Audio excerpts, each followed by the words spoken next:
Le Premier ministre, ministre de l'administration territoriale et de la décentralisation, le général de division Abdoulaye Maïga, a présidé ce jeudi 5 décembre 2024 une rencontre avec les partis politiques au centre de formation des collectivités territoriales.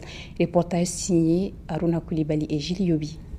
Cette rencontre première du genre après la nomination du général de division Abdoulaye Maïga en qualité de Premier ministre a porté sur l'évolution de la révision annuelle des listes électorales, les réformes politiques, les perspectives et aussi sur les questions diverses. Cette rencontre intervient une semaine seulement après la tenue du premier conseil des ministres du nouveau gouvernement. Un conseil des ministres pendant lequel le président de transition a donné des instructions en ce qui concerne l'organisation des élections transparentes et apaisées.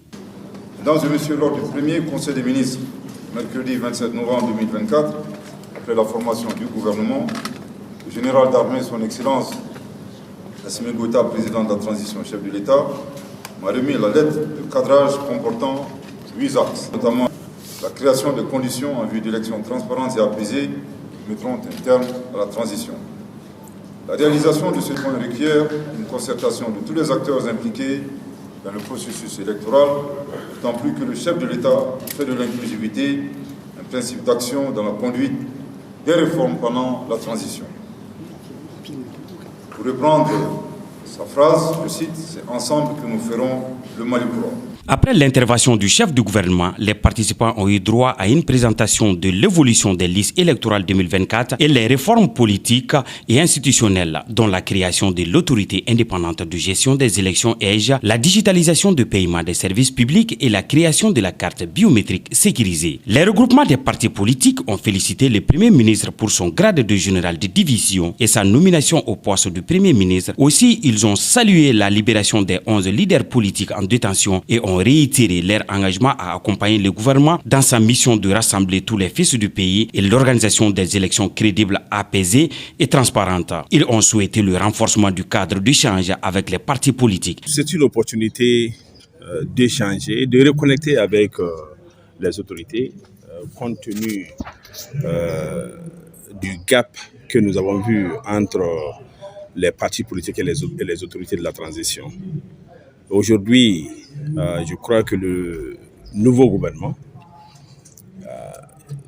démontre son engagement à changer de cap et tourner le dos à la division, à l'exclusion et à la démonisation des partis politiques et des hommes politiques. Je salue cette reprise du cadre de concertation entre le ministère de l'administration territoriale, l'EGE et la classe politique. Et nous osons espérer que ça ne sera pas une reprise de plus. Autant nous saluons cette reprise, autant nous pensons également qu'il est temps pour le bien du Mali, pour le bien du peuple malien, pour le bien de ceux qui ont en charge aujourd'hui la gestion du pays, d'organiser, d'amorcer ce retour à l'ordre constitutionnel.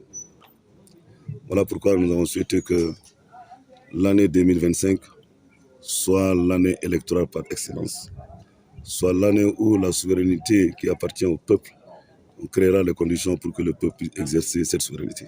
Dans la salle, nous avons appris aussi la libération de nos 11 patriotes, de nos 11 républicains, de nos 11 démocrates, de nos 11 chefs de famille. Nous nous en félicitons.